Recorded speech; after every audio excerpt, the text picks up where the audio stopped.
Hello दोस्तों। कैसे हैं आप लोग। आशा करता हूँ सब ठीक होंगे। आज मैं आपको गरीब लड़की की दर्द भरी कहानी सुनाऊंगा। एक गांव में एक साहूकार अपने परिवार के साथ रहता था। परिवार में उसकी पत्नी, एक बेटी और एक बेटा था। शानदार बंगला, नौकर चाकर, गाड़ियाँ और सब शानो शौकत का सामान था उसके पास।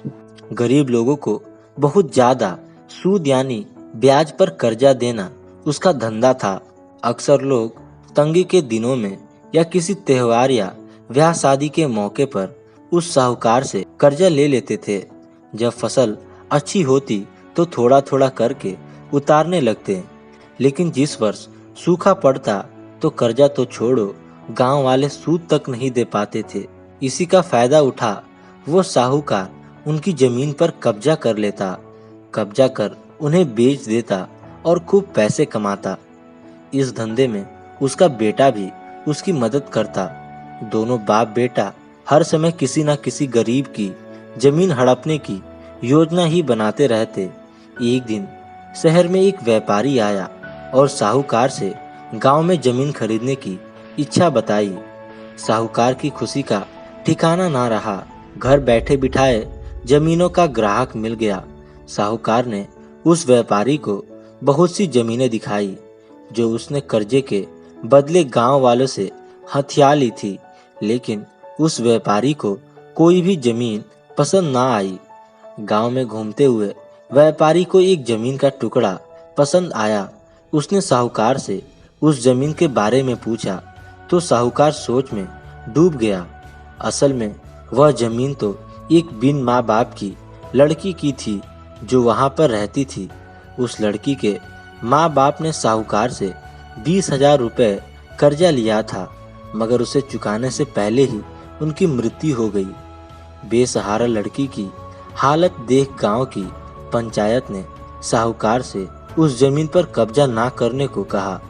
भला पंचायत की बात कैसे टाल सकता था साहूकार, मगर दिल में हमेशा ही उस जमीन पर कब्जा करने की बात सोचता रहता था। आज व्यापारी की बात सुन उसका लालच बाहर आ गया था और उसने जमीन पर कब्जे का मन बना लिया। कर्जे के सारे कागज ले वह उस लड़की के घर पहुंचा और कर्जा वापस करने की बात कही। जब लड़की ने अपनी दुर्दशा बताते हुए और समय मांगा तो साहूकार ने कब्जा करने की धमकी दी। कब्जे की धमकी सुन वह लड़की पंचायत के मुखिया के पास गई और उसकी जमीन को बचाने की दुहाई लगाई। सारे गांव में यह बात आग की तरह फैल गई कि साहूकार उस बेसहारा लड़की की जमीन पर कब्जा करने वाला है। यह बात उड़ते उड़ते साहूकार की बेटी के कान में पड़ी। अपने पिता की लालच की बात सुन उसके मन में बहुत दुख हुआ।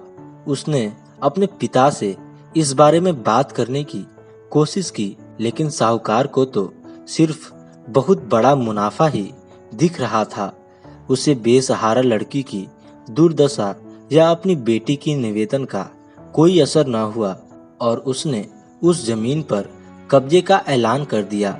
साहूकार की बेटी ने भी जिद पकड़ ली कि उस लड़की की जमीन पर कब्जा न होने देगी, पर अपनी एक ना चलती देख उसके दिमाग में एक योजना सूझी। अगले दिन सुबह सुबह वह बेसहारा लड़की और उसके साथ 2 लोग साहूकार के घर पहुंचे और कर्जा की 5,000 की किस्त दे दी। साथ में यह भी कहा कि 3-4 महीने में कर्ज के बाकी रुपए भी उन्हें मिल जाएंगे। रुपया देने के बाद रसीद ले सब चले गए। क्योंकि अब किस्त मिल गई थी, इसलिए पंचायत ने भी कब्जा नहीं करने दिया। साहूकार बहुत परेशान था कि आखिर उस लड़की के पास इतना सारा रुपया कहाँ से आया। कल तक तो वह दाने दाने को तरसती थी और आज 5,000 रुपए दे गई। कुछ भी ना समझ आने पर उसने गांव वालों से भी पूछताछ की, लेकिन कोई भी रुपयों के बारे में नहीं जानता था। कुछ दिनों बाद वह लड़की फिर 2 गांव वालों के साथ आई और कर्ज की बाकी रकम चुकाकर रसीद और कर्ज के सारे कागज ले लिए। साहूकार परेशान हो गया कि आखिर इस लड़की के पास इतना धन आया कहां से। इस तरह कुछ दिन और बीत गए। एक दिन साहूकार को खबर मिली कि उस बेसहारा लड़की ने अपनी जमीन बेच दी है। कुछ कर तो सकता नहीं था, लेकिन उत्सुकतावश जाकर देखा तो चौंक गया। जमीन पर एक बोर्ड लगा था। उस बोर्ड पर जमीन के मालिक का नाम देख साहूकार की मानो सांसें रुक गई हो। मालिक के नाम के आगे लिखा था उसकी अपनी बेटी और उस लड़की का नाम। वह दौड़ा हुआ घर गया और बेटी से पूछा कि यह क्या तमाशा है। तब उसकी बेटी ने उसे बताया कि उस गरीब लड़की की मदद के लिए उसने अपने सारे गहने बेच डाले ताकि उसकी जमीन आपके कब्जे से बच सके। लेकिन जमीन आपसे छुड़ाते ही उस बेसहारा लड़की ने उदारता दिखाते हुए आधी जमीन मेरे नाम कर दी। बेटी ने उसे समझाया कि आप तो उस लड़की का आखिरी सहारा भी छीन रहे थे, मगर उस लड़की का बड़कपन तो देखो। उसने जमीन छुड़वाते ही मेरे गहनों के बदले अपनी आधी जमीन मुझे दे दी। यह सब सुन साहूकार को शर्मिंदगी महसूस हुई और उसने भविष्य में कभी किसी की जमीन न हड़पने का वचन दिया। तो दोस्तों, कैसी लगी ये कहानी कमेंट करके जरूर बताएं और ऐसी मजेदार कहानियां सुनने के लिए हमारे चैनल को सब्सक्राइब कर लें और ज़्यादा से ज़्यादा शेयर करें। धन्यवाद।